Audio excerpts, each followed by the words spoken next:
You ask Tiger to calculate. This deals with linear inequalities with one unknown.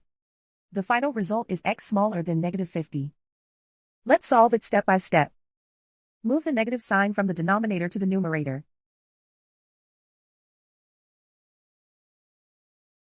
Isolate the x. Multiply both sides by 5.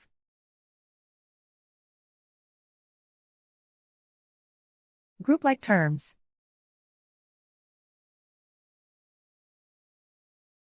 Multiply the coefficients.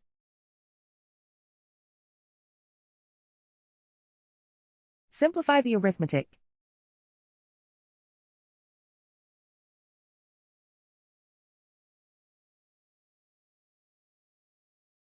Convert the x into a positive number. Multiply both sides by -1. Whenever you multiply or divide by a negative, reverse the inequality sign.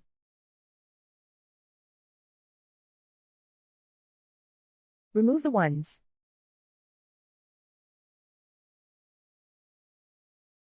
Simplify the arithmetic.